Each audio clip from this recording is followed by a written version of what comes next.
designed the Tower of the Four Winds because Walt remembered all my propellers and said, Rolly, he says, I want to do this big tower out in front with nothing but mobiles and propellers. And I said, fine. So I was designing that and building a model on it. I built a small model. I built a little model that was probably not more than 12 inches high that fit into a model that we were using as a promo model to take photographs of to show Small World in our brochures. And then from there I did a half-inch scale model of it. And the half-inch scale model that I actually built, every propeller turned in it. I think we had like 80 propellers in it, and it turned.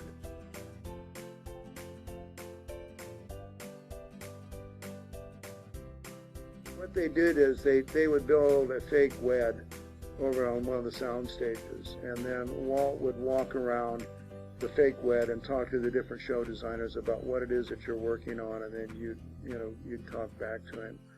And so he came over to me and he said, Rolly, he says, I'm just going to come over and talk to you a little bit about the tower. And if I remember correctly, Walt just started saying at the World's Fair we're going to have a boat ride for children from around the world, and our marquee is going to be the Tower of the Four Winds, and I'm standing there, and it was really weird because I didn't know what to say or what to do when the camera was on me, so I was just kind of blowing on the propellers and kind of hitting the propellers with my fingers to show that they actually worked. And Walt said something to me about, is this the Tower of the Four Winds? I said, yes. And so then he pointed to one of the little balls that was swinging around, and he says, what's that? I said, oh, I think that's going to be like a little carousel, and this is probably going to be a little horse that's kind of going around. So he asked me a couple of little questions.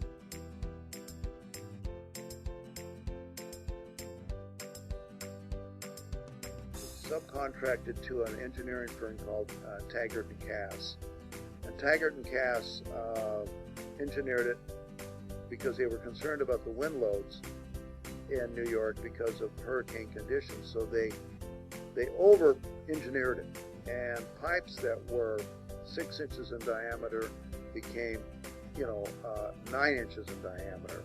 The center column that was 9 inches in diameter became 2 feet in diameter.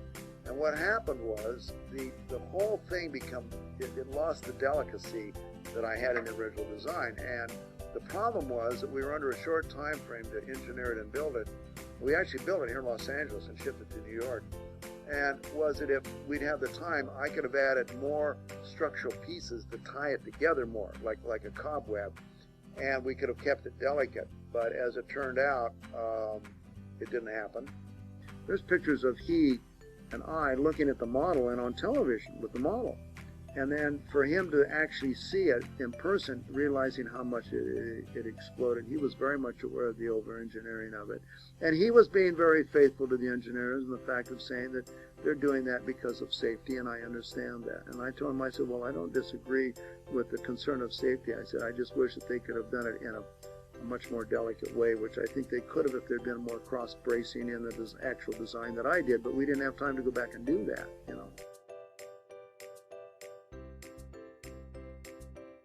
The other thing that happened was I called out to have the paint on the major structure done in a gold metallic. And boy, they just said, no, we can't do gold bar metallic. That's going to be too expensive, and this and that and the other thing. And so they came back with sort of a kind of a somewhere, I don't know what you want to call it. We used to call it baby poop color. I mean, it was just kind of a ochre, and I hated the color of the ochre. But again, we were on a fast track.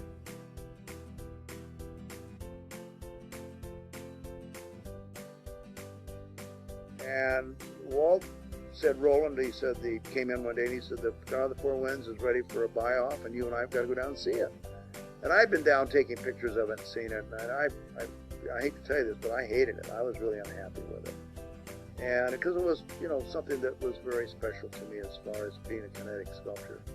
So I drove Walt down to show it to him, and Walt took a look at it. He said, well, Roland, what do you think? And I said, I think it's a piece of crap. And he says, it can't be a piece of crap, Roland. It cost me $200,000, almost $250,000. He says, it can't be. And he said, besides that, I like it.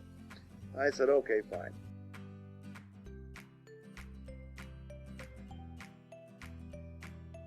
We took it to the World's Fair, and I must admit, it it did its job. It was very successful at the World's Fair. A lot of people remembered it. It was very special, and nobody was looking at it through the eyes of the designer. And I did learn one thing, that the public sees things a lot differently than we do, and as critical as we are on our work, 50% of what we're critical about, the public never sees. So sometimes you have to be real careful that you don't over-design, because the public's not going to see it anyway.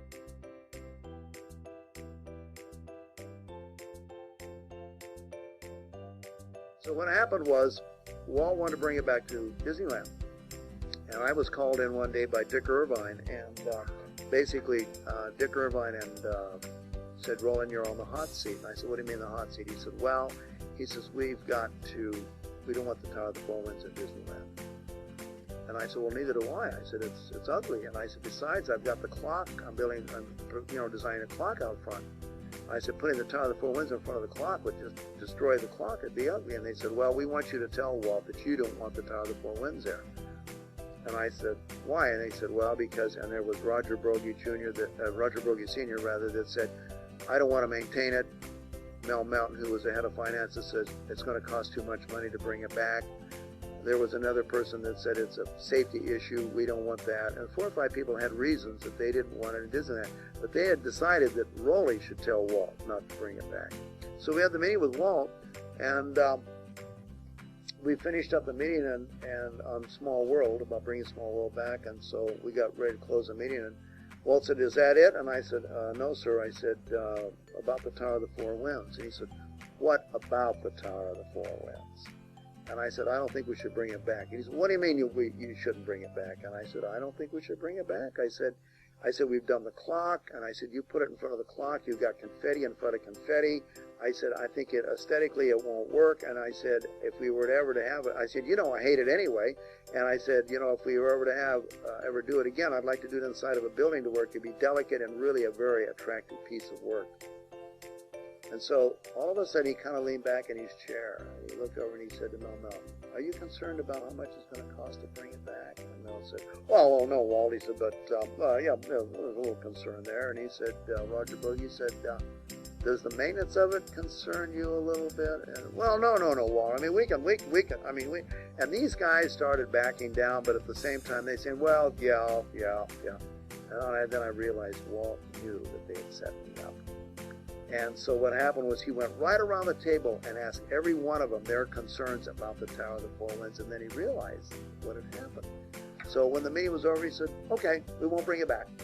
And so everybody was up and out of the door just like that, and as he was getting up, I grabbed his coattail.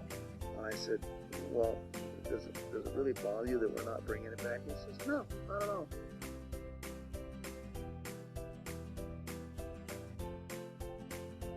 Well, it's in the ocean. They cut it up into 2-foot lengths and threw it in the ocean.